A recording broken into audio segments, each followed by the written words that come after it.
want to speak to you from Matthew chapter 11 verse 20 through 30. இந்த காலை வேளையிலே மத்தேயு 11வது அதிகாரம் வசனம் 20 லிருந்து 30 வரையிலும் நாம் தியானிக்க போகிறோம். மத்தேயு 11வது அதிகாரம் வசனம் 20 லிருந்து 30 வரையிலும் நாம் படிக்கலாம்.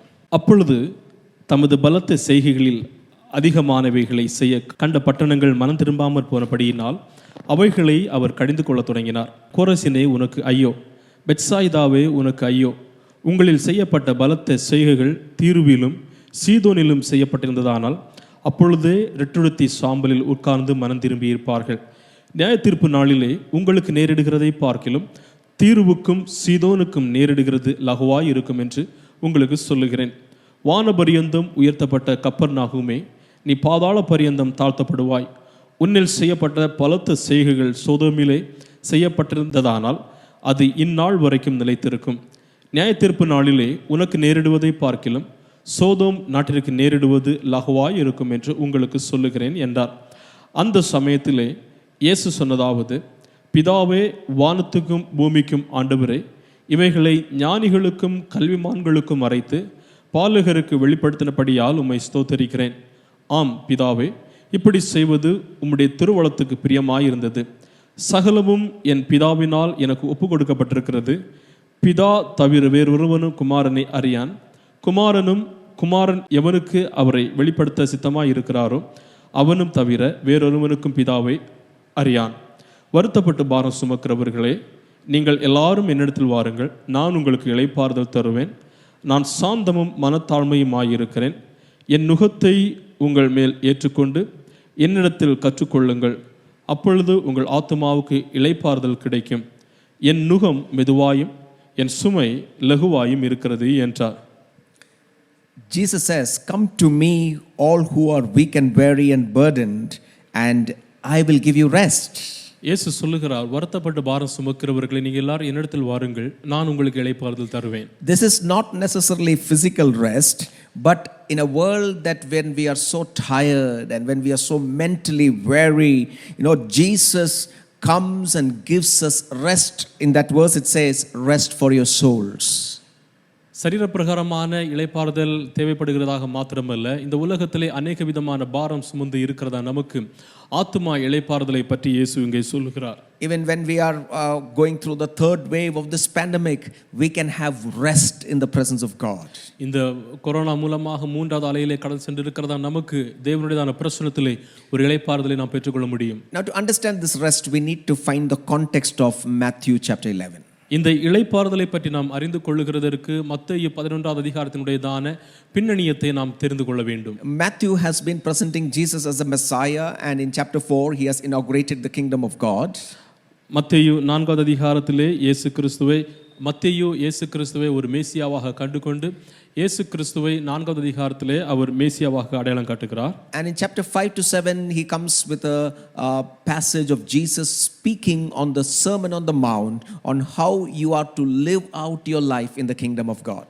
மத்தேயு 5வது அதிகாரத்திலிருந்து 7வது அதிகாரம் வரையிலும் மலை பிரசங்கத்தை அங்கே இயேசு கிறிஸ்து பேசுகிறார்.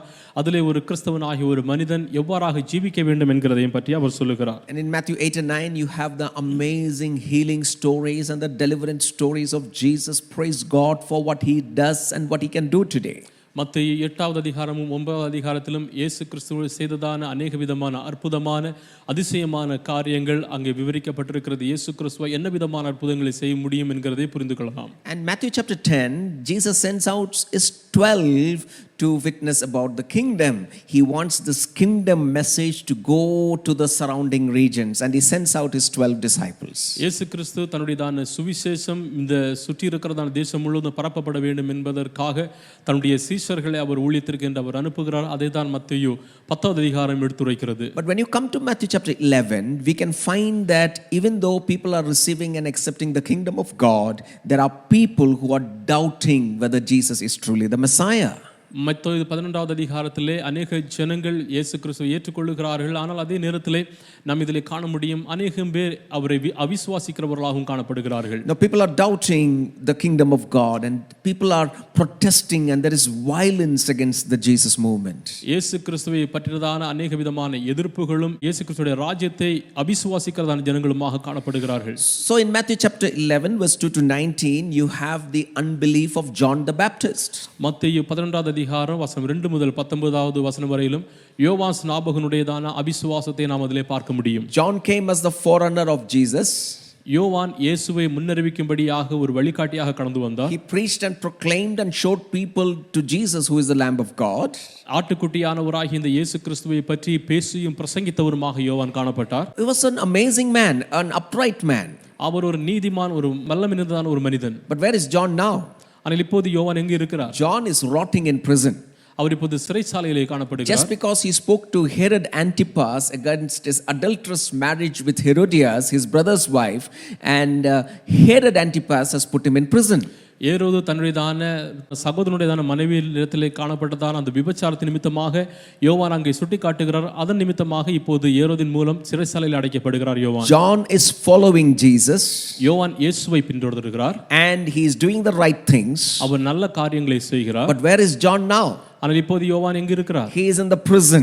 அவர் சிறையிலே காணப்படுகிறார். He is facing mental struggles. He is facing anxiety whether all what he did to by following Jesus and proclaiming Jesus as the Messiah was whether it is true. அவர் பிரசங்கித்ததான இந்த இயேசு கிறிஸ்து அவர்தான் உண்மையான மெசியாவா என்கிறதான அநேக விதமான கவலைகளிலும் அநேக விதமான அழுத்தத்திலும் மன ரீதியாக அவர் கடந்து செல்கிறார். So what is rest for John who is in prison? இப்போது சிறையிலே இருக்கிறதான இந்த யோவானுக்கு இளைப்பாறுதல் என்றால் என்ன?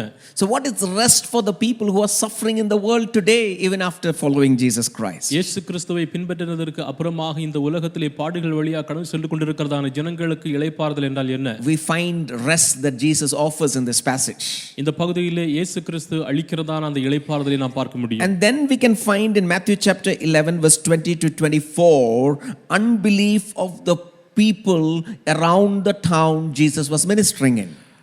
அதற்கு அப்புறமாக வசனம் 20லிருந்து 24 வரையிலும் இயேசு கிறிஸ்து இருந்ததான அந்த பகுதியில் இருக்கிறதான ஜனங்களுடையதான அவிசுவாசத்தை பற்றி பார்க்க முடியும். The three towns of Chorazin and Bethsaida and Capernaum are not believing in Jesus now. And remember, this is where Jesus did his miracles. This is where Jesus did his ministry.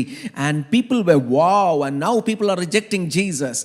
And he is pronouncing woe unto them. Chorazin, Bethsaida, Sidon, தீரு போன்றதான பகுதிகளிலே காணப்படுகிறதான ஜனங்கள் இயேசு கிறிஸ்துவினுடையதான செய்தியை கேட்டிருக்கிறார்கள், கிரியைகளை கண்டிருக்கிறார்கள். ஆனாலும் அவர்கள் அவிசுவாசிக்கிறவர்களாக இதிலே காணப்படுகிறார்கள். And then towards the end of this chapter from 25 to 30 Jesus speaks on those people who believe in Jesus, receive Jesus and his kingdom and the rest that Jesus has to offer to such people. அதற்கு அப்புறமாக வசனம் 25லிருந்து 30 வரையிலும் ஜனங்கள் யாரெல்லாம் இயேசுவை விசுவாசிக்கிறார்களோ அவர்களிடத்திலே அந்த ஆத்தும இளைப்பாறுதலை பற்றியும் தெளிவாக அதிலே எடுத்துரைக்கிறார். Now before I speak about the rest, I also need to bring in perspective on why Jesus pronounced woes on those three towns that he was ministering in. நான் அந்த இளைப்பாறுதலை பற்றி பேசுவது முன்பதாக இந்த 3 பட்டணங்களிலும் எதற்காக இயேசு ஐயோ என்கிறதான பகுதிகளை கொண்டு வந்தார் என்கிறதை பற்றி நான் சொல்ல விரும்புகிறேன். We like Jesus when he does good. இயேசு கிறிஸ்து அவர் நன்மை செய்கிறதான போதும் வியாதியை சுகமாக்குகிறதான போதும் நாம் அதை நேசிக்கிறவராகவும் விரும்புகிறவராகவும் காணப்படுகிறோம். We like Jesus when he goes on that procession on that Hosanna Sunday and hailing Jesus as king. ஓசானா ஞாயிற்றுக்கிழமைகளிலே அவர் அந்த பகுதிகளில் கடந்து செல்கிறதான போது அவரை புகழ்கிறதும் நமக்கு பிடிக்கும். We all like a Jesus like that. இயேசு கிறிஸ்து அப்படிப்பட்டவராக நமக்கும் பிடிக்கும். Now Jesus is pronouncing some tough words of judgment and woe. இப்போது இயேசு கிறிஸ்து நியாயத்தீர்ப்பு விதமான ஒரு சில விதமான கடினமான வார்த்தைகளை ஐயோ என்கிறதை பயன்படுத்துகிறார். Many people don't like a Jesus like that. இப்படிப்பட்டதான இயேசுவை अनेक ஜனங்கள் விரும்புகிறதில்லை. Now here is an intense Jesus and there are some tough words that has come out from Jesus. இங்கே ஒரு நோக்கத்தோடு இயேசு கிறிஸ்து ஒரு சில விதமான கடினமான வார்த்தைகள் அவர் வாயிலிருந்து கடந்து வருகிறது. What is Jesus doing? இயேசு கிறிஸ்து என்ன செய்கிறார்? Is Jesus nice when you worship him and if you reject him all of a sudden he becomes bad to you? இயேசு கிறிஸ்துவை நாம் ஆராதிக்கிறதான போது அவர் நல்லவராகவும் அவரை வெறுக்கிறதான போது அவர் கெட்டவராகவும் நம்முடைய வாழ்க்கையில் காணப்படுகிறாரா? Is Jesus angry when people reject him, and does he send people off to hell like that? அவரை வெறுக்கிறதான போது ஜனங்கள் அவர் மீது கோபமுடையவர்களாக காணப்படுகிறார்களா? Why is Jesus talking like this? எதற்காக இயேசு இவ்வாறாக பேசுகிறார்? Why is he so worked up and upset? எதற்காக இப்படி எழுந்து அவர் அழுத்தமுள்ளவராக காணப்படுகிறார்? Friends, we must understand that these are the first warnings of judgment and some kind of divine justice we come across in the gospel. நண்பர்களே, நாம் ஒன்றை புரிந்து கொள்ள வேண்டும். இதுதான் இயேசு கிறிஸ்துவுடையதான முதலாவது எச்சரிக்கையாக காணப்படுகிறது. இந்த சுவிசேஷத்திலே இயேசு கிறிஸ்துவுடையதான நீதியையும் நியாயத்தீர்ப்புமாகவும் காணப்படுகிறது. Is Jesus sending people to hell? இயேசு கிறிஸ்து ஜனங்களே அவர் நரகத்திற்கு அனுப்புகிறாரா? No, this is not a passage to talk about hell. இந்த பகுதி நரகத்தை பற்றி பேசுகிறதற்கான பகுதி அல்ல. There are other occasions in this gospel, we will look at it later, when Jesus speaks about judgment and hell. இந்த சுவிசேஷத்திலே மற்ற பகுதிகளிலே இயேசு கிறிஸ்து நியாய தீர்ப்பையும் நரகத்தையும் பற்றி பேசுகிறார். Let us see closely what Jesus is speaking here. இயேசு கிறிஸ்து இங்கே பேசுகிறதை நாம் மிகவும் தெளிவாக பார்க்கலாம். Verse 23, and you Capernaum, will you be lifted to the heavens? No, you are not going to heaven because you are rejecting Jesus, but where are you going? You are going down to Hades. வானபரியந்தம் உயர்த்தப்பட்ட கப்பர்நாகுமே, நீ பாதாள பரியந்தம் தாழ்த்தப்படுவாய். So Jesus mentioned the word Hades. That means it is the word for the realm of the dead, where the dead are laid. இங்கே இயேசு கிறிஸ்து பாதாளம் என்கிறதான ஒரு வார்த்தையை அவர் பயன்படுத்துகிறார். அதனுடையதான அர்த்தம் என்னவென்று சொன்னால் மரித்தவர்கள் போய் சேருகிறதான இடம். And he's telling that these three towns where Jesus has been ministering, they are rejecting the gospel message of Jesus, the kingdom message, so they are getting into destruction. That's the message of Jesus. இங்கே இயேசு கிறிஸ்துவினுடையதான செய்தியை இந்த மூன்று பட்டணங்களில் இருக்கிறதான ஜனங்கள் கேட்டிருக்கிறார்கள். ஆனால் அவர்கள் இயேசு கிறிஸ்துவினுடையதான செய்தியை வெறுக்கிறவர்களாக காணப்படுகிறார்கள். அவர்கள் எங்கு சேருவார்கள் என்று சொன்னால் இந்த பாதாளம் போன்றதான இடத்திலே. They are going to be dying, they are going to be destroyed. அவர்கள் மரிக்க போகிறார்கள், அழிய போகிறார்கள். What triggers this response of Jesus? எதற்காக இயேசு கிறிஸ்து இப்படிப்பட்டதான வார்த்தைகளை அவர் பேசுகிறார்? Matthew chapter 11 verse 20 says, மத்தேயு 11 அதிகாரம் 20 சொல்லுகிறது, அப்பொழுது தமது பலத்த செய்கைகளில் அதிசயமானவைகளை செய்ய கண்ட பட்டணங்கள் மனம் திரும்பாமல் போனபடியினால் அவைகளை அவர் கடிந்து கொள்ள தொடங்கினார். They did not repent, and that's why Jesus pronounced this voice of destruction upon those people. அவர்கள் மனம் திரும்பவில்லை, எனவே தான் இந்த விதமான காரியங்களை இயேசு கிறிஸ்து அவங்க பேச தொடங்கினார். So very clearly we understand from this passage that if we do not live a life of repentance, we are heading towards destruction and death. நாம் மிகவும் தெளிவாக புரிந்து கொள்ள முடியும். இயேசு கிறிஸ்துவினுடையதான செய்தி நிமித்தமாக மனம் திரும்பாமல் போனால் நாமும் அந்த பாதாளம் போனதான அழிவிலே சந்திக்க நேரிடும். To repent means to turn around. மனம் திரும்ப என்று சொன்னால் திரும்புகிறது.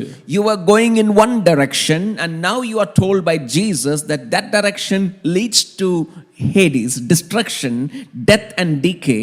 So you need to turn around and go the direction that Jesus wants us to go. நாம் ஒரு திசை வழியாக கடந்து சென்று கொண்டிருக்கிறோம். இப்போது இயேசு சொல்லி இருக்கிறார் இந்த பகுதி ஒரு தவறான பகுதி என்று. நாம் அதிலிருந்து ஒரு திருப்பு முனை போனதான திசையை நாம் தெரிந்தெடுத்து அதன் வழியாக நாம் அந்த மரணம் போன்றதான பாதாளத்திற்கு கடந்து செல்லாமல் வர வேண்டும். Jesus has been proclaiming the kingdom of God. இயேசு கிறிஸ்து தேவனுடைய ராஜ்யத்தை குறித்து பிரசங்கித்துக் கொண்டிருக்கிறார். Repent and come into the kingdom of God. மனம் திரும்பி தேவனுடைய ராஜ்யத்தில் கடந்து வாருங்கள். And there have been people who are receiving Jesus and have come into his kingdom. அநேக ஜனங்கள் இயேசு கிறிஸ்துவை பெற்றுக்கொண்டு தேவனுடைய ராஜ்யத்திலும் சேர்த்துக் கொள்ளப்படுகிறார்கள். But most of the people in these towns are rejecting Jesus in spite of he being there, living with them and showing them that he is the Messiah. ஆனால் இந்த பட்டணத்தில் காணப்படுகிறதான அநேக ஜனங்கள் இயேசு கிறிஸ்துவோடு கூட வாழ்கிறதற்கும் பதிலாக இயேசு கிறிஸ்துவை பற்றி அறிவிக்கிறதற்கும் பதிலாக அவர்கள் வெறுக்க ஆரம்பிக்கிறார்கள். And Jesus is telling them the consequences of rejecting Jesus and his kingdom. இப்போது தேவ ராஜ்யத்தையும் இயேசு கிறிஸ்துவை வெறுக்கிறதற்கான விளைவுகளை பற்றி இங்கே இயேசு சொல்லுகிறார். And when you see Jesus pronouncing this verse, you may feel that Jesus is very mean or arrogant or angry and rude. நீங்கள் இந்த விதமான இயேசு கிறிஸ்து பேசுகிறதான ஐயோ என்கிறதான இந்த வார்த்தைகளை பார்க்கிறதான போது நீங்கள் கூட ஒருவேளை நினைக்கலாம் இயேசு கிறிஸ்து மிகவும் கோபமுடையவராக மிகவும் கடினமுடையவராக காணப்படுவார் என்று. But when we see what Jesus is doing, Jesus is acting and behaving like an Old Testament prophet. When a prophet sees the doom and the destruction that is coming ahead, the prophets of the Old Testament have pronounced woe upon their people. ஆனால் இயேசு கிறிஸ்து இங்கே சொல்லுகிறதே நாம் இந்த பின்னணித்தின் வழியாக பார்க்கிறதான போது பழைய ஏற்பாட்டினுடையதான ஒரு தீர்க்கதரிசியை பிரதிபலிக்கிறவராக இயேசு கிறிஸ்து காணப்படுகிறார். பழைய ஏற்பாட்டின் தீர்க்கதரிசிகள் அவர்கள் தீர்க்க தரிசனமான வார்த்தைகளை பிரசங்கித்தார்கள். ஆனால் ஜனங்கள் செவி கொடுக்காமல் போறதான போது நியாய தீர்ப்புகளை அங்கே அறிவித்தவர்களாக இருந்தார்கள். In the Old Testament you have God calling the nation of Israel and making them his people. பழைய ஏற்பாட்டிலே தேவன் இஸ்ரவேல் ஜனங்களை தெரிந்தெடுத்து அவர்களை ஒரு தேசமாக மாற்றுகிறார். He gave them the 10 commandments, the law, and some 613 additional commands. அவர்களுக்கு 10 கட்டளைகளையும் அதற்கு அப்புறமாக 603க்கும் மேலான கற்பனைகளையும் அவர் கொடுத்தார். He gave them this law that they will be separate and from all the other nations, and they can be separate from all the other nations, and they can be shaped into a people of justice, generosity, holiness, and uniqueness. நீதி உள்ளவர்களாகவும் உதார்த்தம் உள்ளவர்களாக இருக்கும்படியாக தேவன் இந்த ஜனங்களை அவர் தனக்கென்று மற்ற தேசங்களிலிருந்து பிரித்தெடுக்கப்பட்டவர்களாக இருக்கும்படியாகவும் அவர்களுக்கு இந்த கட்டளைகளை கொடுத்தார். He called them as a kingdom of priests, and as Jesus puts up in the New Testament, he wants them to be the light on the hill, or the salt and the light that can influence the nations about the one true God. பிரதான ஆசாரியர்களாக அவர்களை தேர்ந்தெடுத்து இந்த உலகத்திலே உப்பாகவும் வெளிச்சமாகவும் இருந்து மற்றவர்களுக்கு பிரயோஜனமுள்ளவர்களாக இருக்கும்படியாக அவர்களை அவர் தேர்ந்தெடுத்தார். But if you look at the books of the Old Testament, how did the children of Israel do?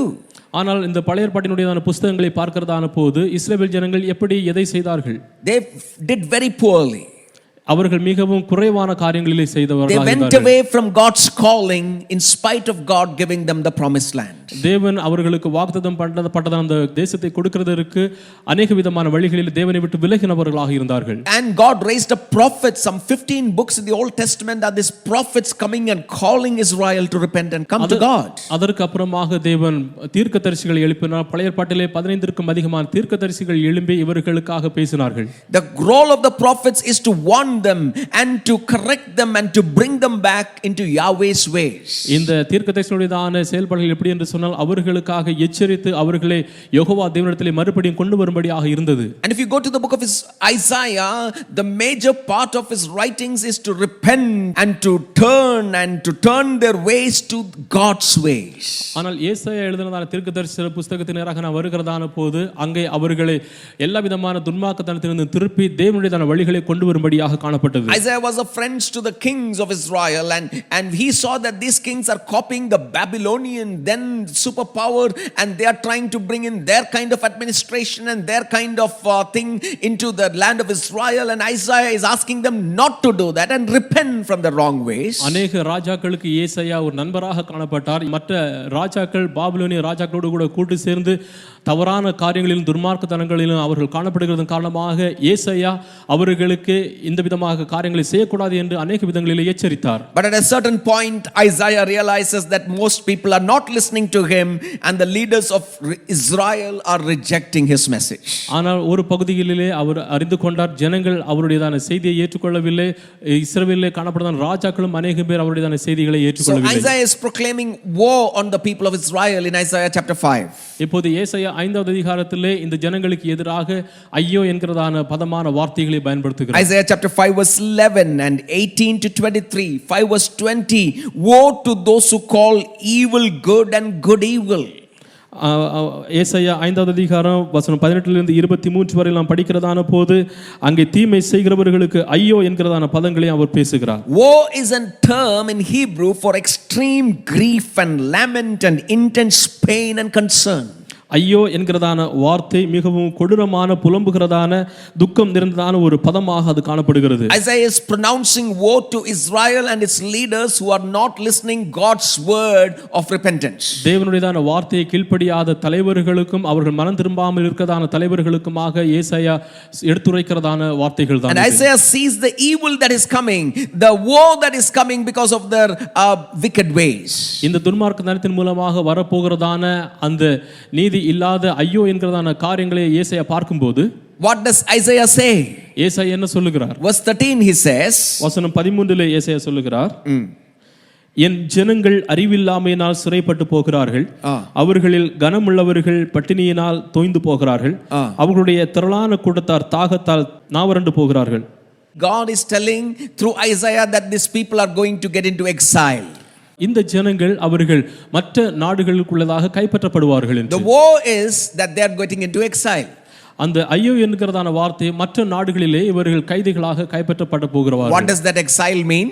அந்த கைப்பற்றப்பட்டு போகிறது என்று சொன்னால் என்ன? That the children of Israel are going to continue in their wickedness and God is going to bring them a foreign nation like the Babylonians to come and destroy the temple, the cities and their people and take the remaining remnant people who are alive to Babylon in exile. இஸ்ரவேல் ஜனங்கள் தேவனுக்கு எதிராக தொடர்ந்து அவர்கள் பாவம் செய்ய போகிறார்கள். Babylon போன்ற நாடுகளிலிருந்து அவர்கள் இங்கு கடந்து வந்து இஸ்ரவேல் தேசத்திற்கு எதிராக யுத்தம் செய்து இவர்கள் இருக்கிறதான மனிதர்களை எல்லாம் கொன்று போட்டு மீதியான இருக்கிறதான காரியங்களை எல்லாம் இவர்கள் கைப்பற்றி கடந்து சொல்வார்கள். Isaiah lived somewhere around 700 BC. ஏசாயா 700 பிசிகளிலே வாழ்ந்து கொண்டிருக்கிறார். And he could foresee in the Lord what would happen if people do not repent. இப்போ ஜனங்கள் மனம் திரும்பாமல் போனால் இவர்களுக்கு என்ன நடக்கும் என்கிறதை முன்பதாகவே அறிகிறவராகவும் இவர் And காணப்படுகிறார். how does he tell that experience of people who do not repent and the death that comes to them?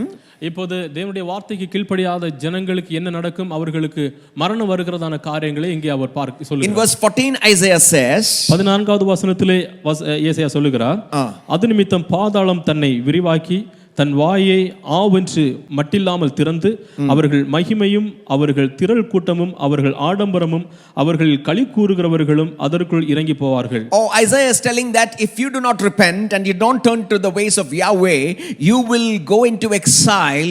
Woe unto you. What is that woe? Because you are going to go to death and you are going to be destroyed by the Babylonians. இப்போது ஏசாயா சொல்லுகிறார், தேவனுடைய வார்த்தைக்கு நீங்கள் கீழ்ப்படியாமல் போவீர்களே ஆகில் நீங்கள் மற்ற நாடுகள் மூலமாக கைதிகளாக நீங்கள் சிறை செய்தப்பட்டு கடந்து சென்று அங்கே அநேக விதமான பாடுகளுக்குள்ளதாக அவிழ்க்கப்பட்டு மரணம் போன்றதான பாதாளம் உங்களை விழுங்குகிறதான சூழ்நிலை காணப்படும் என்று. Death is a picture of judgment and destruction that is coming when man does not repent of his sins. ஒரு மனிதன் தன்னுடைய பாவத்திலிருந்து அவன் மனம் திரும்பாமல் போவானே ஆகில் அவனுக்கு வருகிறதான தண்டனையாக இந்த மரணமும் அழிவுமாக அது காணப்படுகிறது. And we know the story. நமக்கு அந்த சம்பவங்கள் தெரியும். The Babylonians come and plunder and destroy the temple and the city of Jerusalem. பாபிலோனியர்கள் அவர்கள் கடந்து வந்து எருசலேமை முழுவதுமாக அழித்து எல்லாவற்றையும் எடுத்தார்கள். Take the people captive to Babylon. ஜனங்களையும் அவர்கள் எடுத்து பாபிலோனுக்கு கடந்து சென்றார்கள். After 70 years in 3 settlements, people come back to the promised land as God delivers them out of the hand of the Persians. 70 வருடங்களுக்கு அப்புறமாக தேவன் கொஞ்சம் கொஞ்சமாக பெர்சியர்களுடையதான கரங்களிலிருந்து இவர்களை விடுவிக்கிறார். And the Babylonians were overtaken by the Persians now. இப்போது பாபிலோனியர்கள் பெர்சியர்களால் அங்கே கைப்பற்றப்பட்டார்கள். And remember what happened. இப்போது என்ன நடந்தது என்று பாருங்கள். Before the exile, they were an independent and a free nation.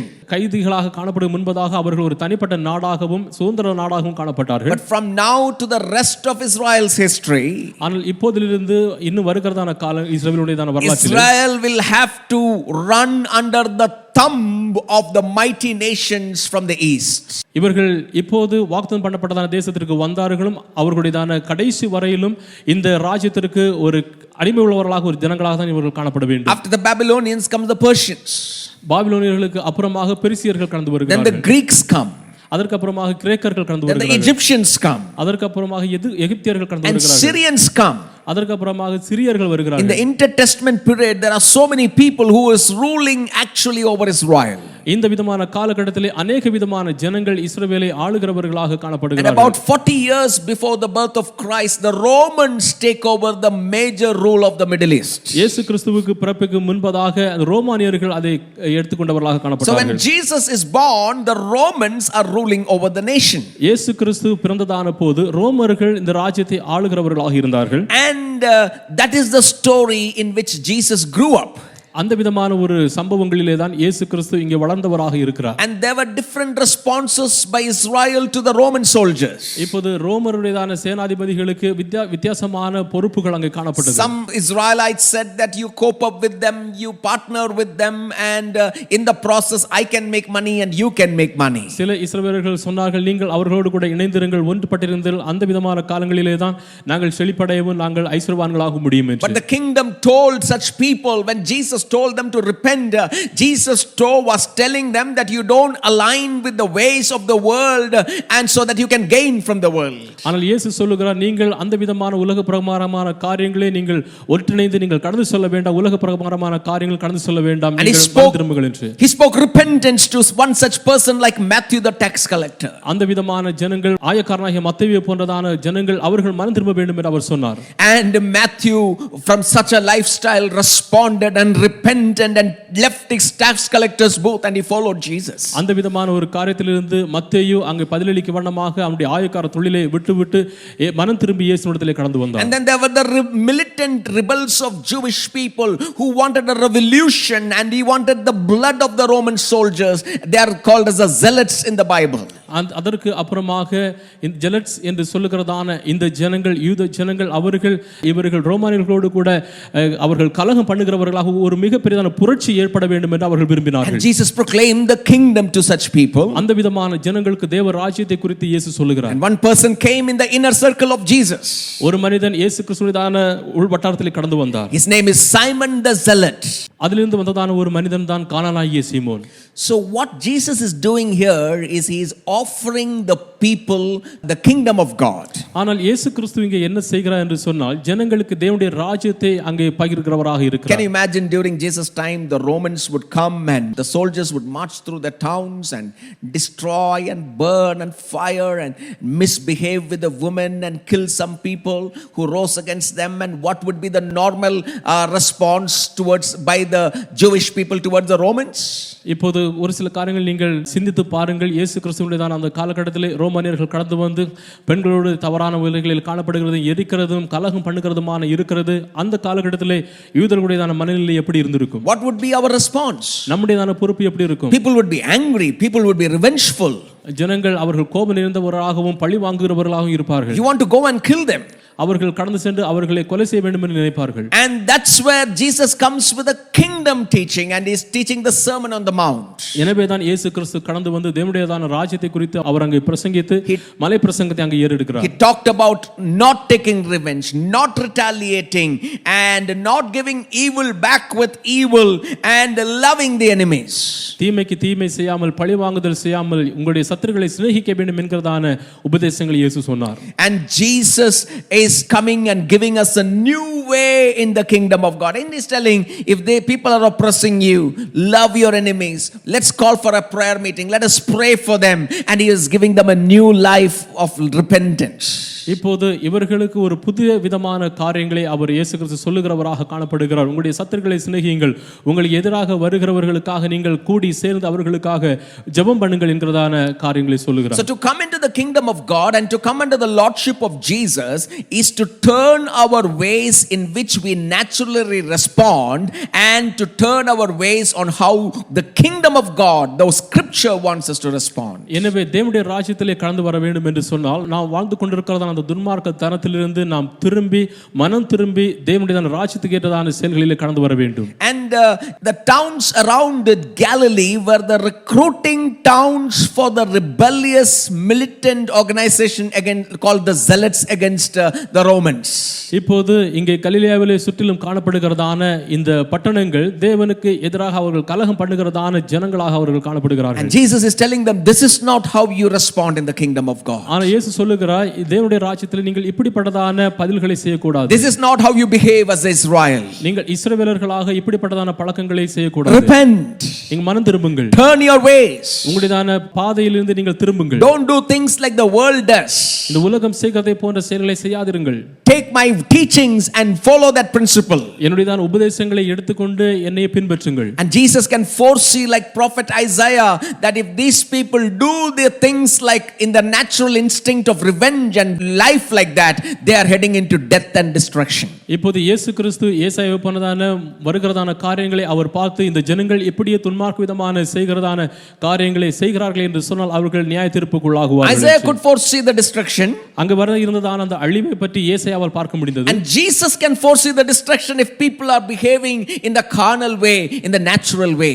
இந்த இயற்கை சார்ந்தான இந்த விதமான காரியங்களை துன்மார்க்க காரியங்களை ஜனங்கள் செய்கிறார்கள் என்று சொன்னால் இயேசுவாலையும் இந்த வர இருக்கிறதான அந்த அழிவை அவராலையும் பார்க்க முடிந்தது. So the kingdom of God is an upside down kingdom. It does not think think like the world thinks. It does not think like the natural man thinks. It has a new way of peace and life, and it leads to a kind of rest. That's what Jesus says. எனவே தேவனுடைய ராஜ்யம் மேலும் கீழுமாக அசைக்கிறதான ஒரு ராஜ்யமாக காணப்படுகிறது. எனவே இங்கே காணப்படுகிற இந்த ஜனங்களுக்கு இயேசு கிறிஸ்து சொல்லுகிறதான இளைப்பாறுதல், ஆத்ம இளைப்பாறுதல் வித்தியாசமானதாக இருக்கிறது. Jesus says in verse 25 and 26, வசனம் 25லும் 26லும் இயேசு சொல்லுகிறார், அந்த சமயத்திலே இயேசு சொன்னதாவது, பிதாவே, வானத்துக்கும் பூமிக்கும் ஆண்டவரே, இவைகளை ஞானிகளுக்கும் கல்விமான்களுக்கும் மறைத்து பாலருக்கு வெளிப்படுத்தினபடியினால் உம்மை ஸ்தோத்தரிக்கிறேன். ஆம் பிதாவே, இப்படி செய்வது உம்முடைய திருவளத்துக்கு பிரியமாயிருந்தது. See what Jesus is telling us. இயேசு கிறிஸ்து இங்கே சொல்லுகிறதை பாருங்கள். The kingdom of God has been hidden from the wise and the learned, and it has been given to little children who believe in Jesus Christ. தேவனுடைய ராஜ்யம் ஞானவான்களுக்கும் கல்விமான்களுக்கும் மறைத்து பாலருக்கு வெளிப்படுத்தபடியினால் உம்மை ஸ்தோத்தரிக்கிறேன். Who are in fact the major followers of Jesus then? அப்படியானால் இயேசு கிறிஸ்துவை பின்பற்றினதான உண்மையான அந்த பின்பற்றாளர்கள் யார்? They were unschooled fishermen.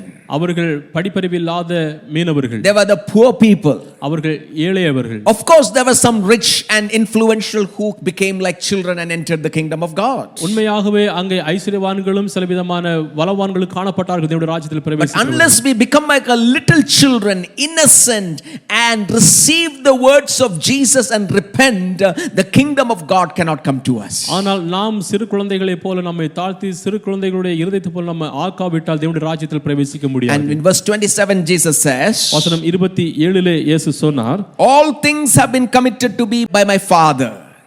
சகலமும் என் பிதாவினால் எனக்கு ஒப்பு கொடுக்கப்பட்டிருக்கிறது. God has given Jesus everything under the earth.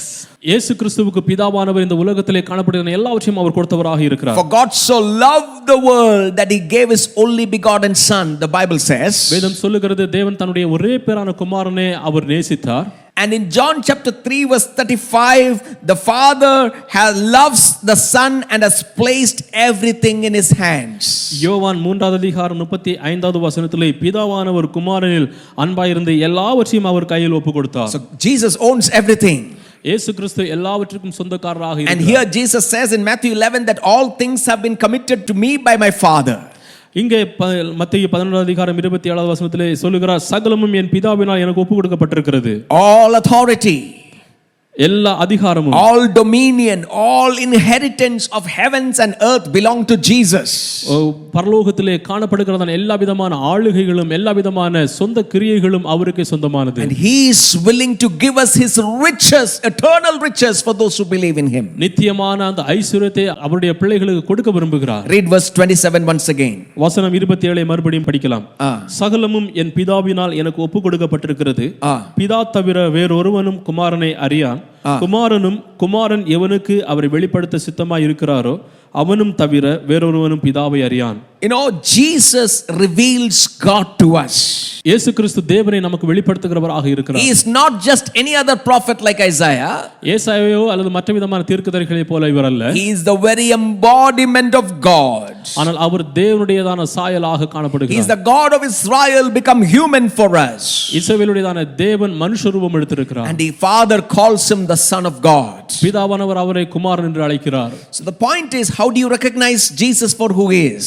இயேசு கிறிஸ்து எப்படிப்பட்டவர் என்று நீங்கள் எப்படி அறிந்து கொள்கிறீர்கள்? Are you willing to surrender to his ways and repent and walk in his ways?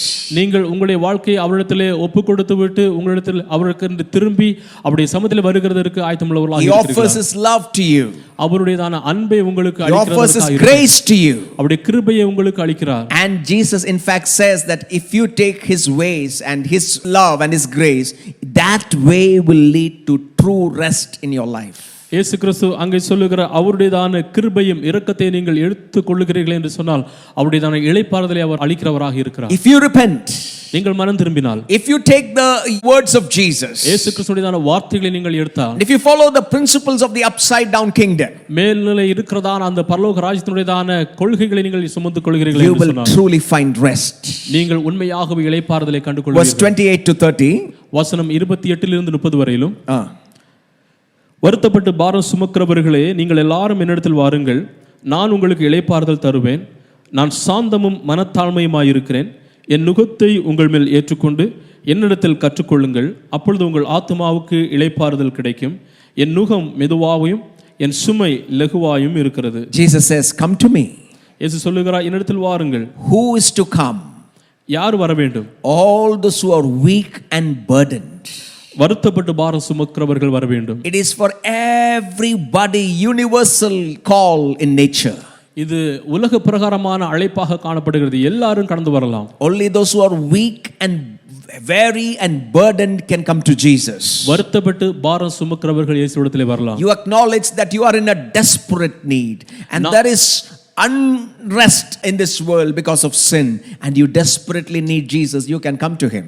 பாவத்தின் நிமித்தமாக ஒரு இளைப்பாறுதல் இல்லாத ஒரு சூழலை இந்த உலகத்தை நாம் கண்டு கொண்டு இருக்கிறோம். ஆனால் நமக்கு மிகவும் அதிகமாகவே வாஞ்சையோடு தேவனுடைய இளைப்பாறுதல் தேவைப்படுகிறது. And what will Jesus give?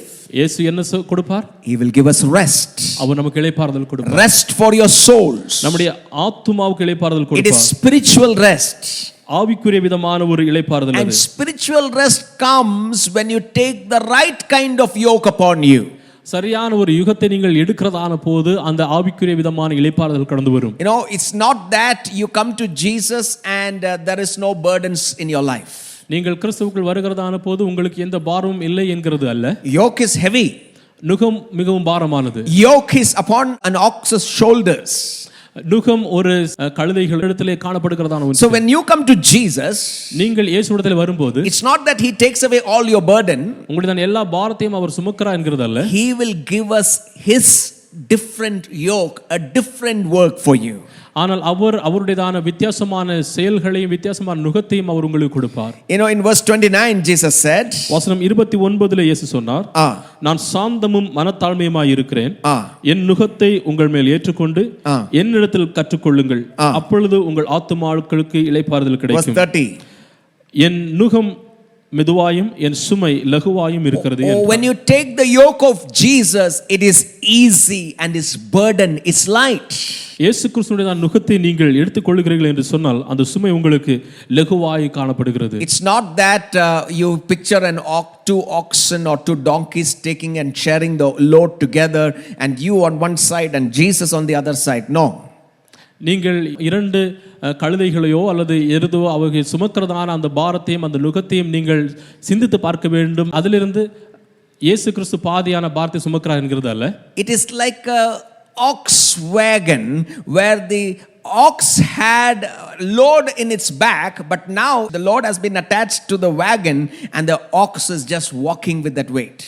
இப்போது அந்த குதிரைகளிலோ அவைகள் காணப்படுகிறதான அந்த பாரமானது அந்த சுமையானது அந்த வண்டியிலே அவர்கள் வைத்து இழுக்கிறதான அந்த அனுபவத்தோடு கூட மாத்திரமல்ல. It is lighter than the ox carrying it on itself. ஆனால் அதை விடவும் மிகவும் லகுவானதாக இது காணப்படுகிறது. Now there is a wagon that is carrying it. இங்கே ஒரு அது வண்டி, அந்த வண்டி அது சுமந்து செல்கிறது. Or if it is a traveler that is walking with a big 20 kg load in his back, ஒரு பயணம் செய்கிறதான ஒரு மனிதன் தன்னுடையதான முதுகிலே 20 கிலோவுக்கு அதிகமான பாரமான எடையை சுமக்கிறதான ஒரு அனுபவம். When you take the yoke of Jesus, இயேசு கிறிஸ்துவுடையதான அந்த நுகத்தை நீங்கள் எடுக்கிறதான போது, it is like having a balancing stick on your back. அது உங்களுடையதான அந்த முதுகிலே அது ஒரு சமமான ஒரு பாரமாக இருக்கிறதான போன்று, where you can balance your load on both sides and your walk becomes easy. அதற்கு அப்புறமாக நீங்கள் உங்களுடையதான பாரத்தை இரண்டு பகுதிகளிலும் சமமாக நீங்கள் இருக்கிறதான போது உங்களுடையதான பாரம் மிகவும் லகுவாக இருக்கும். Dear friends, அருமையான நண்பர்களே, receiving Jesus does not mean that all your burdens are taken off. இயேசு கிறிஸ்துவை நீங்கள் பெற்றுக்கொள்கிறது என்று சொல்லுகிறது உங்களுடையதான பாரங்கள் எல்லாம் எடுத்துக்கொள்ளப்படுகிறது என்று அர்த்தம் அல்ல. John, after following Jesus, he is in prison and he is still in doubt. இயேசு கிறிஸ்துவை பின்பற்றினதற்கு அப்புறமாகவும் யோவான் சிறைச்சாலையிலே காணப்படுகிறார். And he is still in doubt. அவர் இப்போதும் அவிசுவாசத்திலும் காணப்படுகிறார். But God's grace is sufficient for him. ஆனால் தேவனுடையதான கிருபை அவருக்கு போதுமானதாக இருக்கும். His burden can become light knowing that God is with him. தேவன் அவரோடு கூட இருக்கிறார் என்கிறதை அறிந்து கொள்கிறதான போது அவருடையதான பாரம் லகுவாக மாறும். So the yoke, it means we have work to do in the kingdom of God.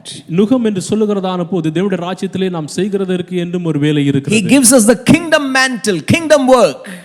ராஜ்யத்துக்குரியதான செயல்களையும் வேலைகளையும் அவர் கொடுக்கிறார். You know, in the Old Testament, when the Israelites were under the bondage of the Egyptians, the Bible tells that they were under the yoke of the Egyptians. இஸ்ரவேல் ஜனங்கள் எகிப்தியருக்கு அடிமைகளாக இருக்கிறதான போது வேதம் சொல்லுகிறது அவர்கள் எகிப்தியருடையதான நுகத்திலே காணப்பட்டார்கள். And when they were delivered, God said that you have been taken off the yoke of the Egyptians. அவர்கள் விடுவிக்கப்பட்டதான போது தேவன் சொல்லுகிறார் அந்த எகிப்தியருடையதான அந்த நுகத்தோடதான அடிமைத்தனத்திலிருந்து நீங்கள் விடுதலையாக்கப்பட்டீர்கள். And then in Jeremiah chapter 30 verse 8 and 9, the Lord says that instead they will serve the Lord their God, David their king, whom I will raise up for them. In other words, when that yoke of the world is removed, God will give his rule and his lighter yoke upon us. எரேமியா 30வது அதிகாரம் 8வது வசனத்திலும் 9வது வசனத்திலும் அவர் பார்க்கிறதான போது அந்நாளிலே நான் அவன் நுகத்தை உங்கள் கழுத்தின் மேல் இராதபடிக்கு உடைத்து உன் கட்டுகளை அறுப்பேன் என்று சேனைகளின் கர்த்தர் சொல்லுகிறார். அந்நியர் இனி அவனை அடிமை கொள்வதில்லை, தங்கள் தேவனாகிய கர்த்தரையும் நான் தங்களுக்கு எழுப்ப போகிற தங்கள் ராஜாவாகிய தாவீதையுமே செவிப்பார்கள். Amen. So here we can find that when that yoke of slavery of sin or the bondage of Egypt is lifted up, God will give us a lighter yoke, the yoke of the kingdom and the work of the kingdom. இப்போது எகிப்தியருடையதான அந்த நுகம் போன்றதான பாரத்தின் அடிமைத்தனத்துக்குள்ளதாக இஸ்ரவேல் ஜனங்கள் காணப்பட்டதான போது தேவன் அவர்களை அங்கிருந்து விடுவித்து லகுவான பரலோகத்திற்கு ஏதுவான அந்த நுகத்தை அவர் கொடுக்கிறார். Now what's happening over here? இங்கே என்ன நடைபெறுகிறது? It's not easy to follow Jesus. It's difficult. இயேசு கிறிஸ்துவை பின்பற்றுகிறது மிகவும் எளிமையானது அல்ல, அது கடினமானது. Jesus knows that and he gives us that offer. இயேசு கிறிஸ்துவுக்கு அது தெரியும், எனவேதான் அவர் அப்படிப்பட்டதான ஒரு காரியத்தை அவர் நமக்கு அளிக்கிறவராக இருக்கிறார். When you follow Jesus, இயேசுவை நாம் பின்பற்றுகிறதான போது you cannot follow the natural way. இந்த இயற்கை போன்றதான காரியங்களை நாம் பின்பற்ற முடியாது. You cannot live the natural way. இயற்கை போன்றதான காரியங்களை நாம் வாழவும் முடியாது. You have to repent and have the way of Jesus and take his yoke upon you. நாம் மனம் திரும்பி இயேசுவிடத்திலே கடந்து வந்து இயேசுவின் நுகத்தை நாம் பெற்றுக்கொள்ள வேண்டும். But we understand from the scripture that going the natural way leads to Hades, death and destruction. இயற்கை போன்றதான வழியிலே நாம் கடந்து செல்கிறதான போது அது பாதாளத்திற்கும் அழிவிற்கு நேராக கொண்டு செல்கிறது. But when we take the yoke of Jesus, ஆனால் இயேசு கிறிஸ்துவின் நுகத்தை நாம் எடுத்துக்கொள்ளும்போது that path of the kingdom, அந்த ராஜ்யத்துடையதான வழி, that yoke in some way gives us rest. That's what Jesus says. அந்த நுகம் ஒரு சில வழிகளிலே நமக்கு லகுவையும் இளைப்பாறுதலையும் கொடுக்கிறதாக இருக்கிறது என்று இயேசு சொல்கிறார். What did it mean to follow Jesus and repent for the first century believers who heard Jesus? இயேசு கிறிஸ்துவை பற்றி கேட்டதான முதல் நூற்றாண்டு விசுவாசிகளுக்கு எல்லாவற்றையும் மாற்றி இயேசு கிறிஸ்துவை பின்பற்றுகிறது என்ன விதமான அர்த்தம் கொடுத்திருக்கும்? Don't revolutionize against the Romans like the worlds do. உலகம் செய்கிறதை போன்ற ரோமர்களுக்கு எதிராக எந்த விதமான புரட்சியும் செய்ய வேண்டாம். Don't take blood for blood. இரத்தத்திற்கு இரத்தம் எடுக்க வேண்டாம். But follow the ways of the kingdom of peace, righteousness and joy. ஆனால் ராஜ்யத்துடையதான கொள்கைகளான நீதியையும் சமாதானத்தையும் சந்தோஷத்தையும் நீங்கள் எடுத்துக்கொள்ளுங்கள். Forgive your enemies. உங்களுடைய சத்துருக்களை நீங்கள் மன்னியுங்கள். Do good to the ones who are persecuting you. உங்களை உபத்திரப்படுத்துகிறவர்களுக்கு நன்மை செய்யுங்கள். And that is a different way, not the natural way. அதுதான் வித்தியாசமான வழியாக இருக்கிறது, அது இயற்கை பண்ணதான வழி அல்ல. Today as we follow Jesus, இன்றைக்கு நாம் இயேசுவை பின்பற்றும்போது what is the way of repentance? மனம் திரும்புதலுக்கான அந்த வழி என்ன? How do you follow Jesus in your relationships? உங்களுடைய உறவுகளில் எப்படி இயேசுவை நீங்கள் பின்பற்றுவீர்கள்? How do you follow Jesus in your family? உங்களுடைய குடும்பத்திலே எப்படி நீங்கள் இயேசுவை பின்பற்றுவீர்கள்? How do you follow Jesus with your money? உங்களுடைய பண ரீதியாக எப்படி இயேசுவை பின்பற்றுவீர்கள்? How do you follow Jesus with your investments? உங்களுடைய முதலீடு மூலமாக எப்படி இயேசுவை பின்பற்றுவீர்கள்? How do you follow Jesus in your conflicts of your life? உங்களுடைய வாழ்க்கையில காணப்படுகிறதான எல்லா விதமான சண்டை சச்சரவுகளுக்கும் எப்படி இயேசுவை பின்பற்றுவீர்கள்? We don't follow the natural way. நாம் இயற்கை பிரதான வழிகளை பின்பற்றுகிறோம். The natural way leads to destruction. இயற்கையான வழி அழிவிற்கு நேராக கொண்டு செல்கிறது. But follow the way of the yoke of Jesus.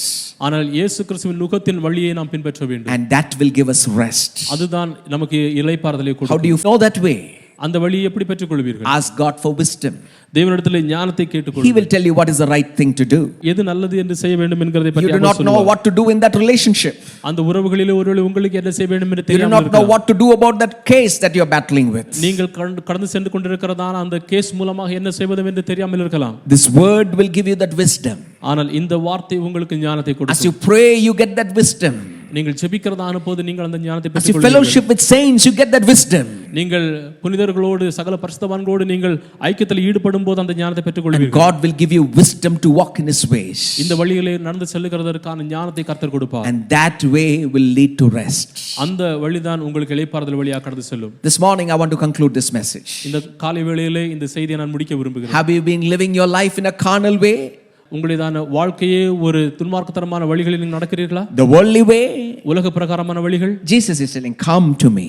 இயேசு சொல்லுகிறார், என்னிடத்தில் வாருங்கள். Repent from your sins. உங்களுடைய பாவத்திலிருந்து மனம் திரும்புங்கள். Turn from your ways. எல்லா விதமான வழிகளிலிருந்து Take திரும்புங்கள். my yoke upon you. என்னுடைய நுகத்தை நீங்கள் எடுத்துக்கொள்ளுங்கள். And my yoke upon you does not mean that you will not have difficulty. என்னுடைய நுகம் என்று சொல்லுகிறதான போது நீங்கள் கடினமான பாதைகளை செல்ல மாட்டீர்கள். You may face difficulty. கடினமான பாதைகளை நீங்கள் You may face challenges. சவால்களை சந்திப்பீர்கள். But if you take my yoke and take my ways, it will give you rest. நீங்கள் என்னுடைய நுகத்தை எடுத்து என்னுடைய வழிகளை பின்பற்றினீர்களே என்று சொன்னால் உங்களுக்கு இளைப்பாறுதல் கிடைக்கும். Rest for your souls. உங்களுடைய ஆத்துமாவுக்கு இளைப்பாறுதல். Are you going through unrest? நீங்கள் இளைப்பாறுதல் இல்லாத Are you going through pain? வேதனை வழியாக கடந்து செல்கிறீர்களா? This morning commit yourself to repent and come to the Lord Jesus Christ. இந்த காலை வேளையிலே உங்களை நீங்கள் தேவனுடைய சமூகத்திலே அறிக்கையிடுங்கள். நீங்கள் அவருடைய சமூகத்தில் கடந்து Tell வாருங்கள். that I will not take the natural way the world takes. உலகம் எடுத்து செல்லுகிறதான இயற்கையான வழியிலே நான் செல்ல மாட்டேன் என்று I'll சொல்லுங்கள். take the kingdom way. தேவ ராஜ்யத்தினுடையதான வழிகளை நான் And I will find rest. அங்கே தான் இளைப்பாறுதலை My பெற்றுக்கொள்வேன். burden will be easy. என்னுடைய பாரம் லகுவாக இருக்கும். My load will be light. என்னுடைய பாரம் எல்லாமே லகுவாக இருக்கும். Because He makes it light for me. ஏனென்றால் அவர் எனக்கு வழிகளை And I will find தருகிறார். complete rest in Jesus. எனவே நான் இயேசுவுக்குள்ளதாக முழுமையான இளைப்பாறுதலை பெற்றுக்கொள்வேன்.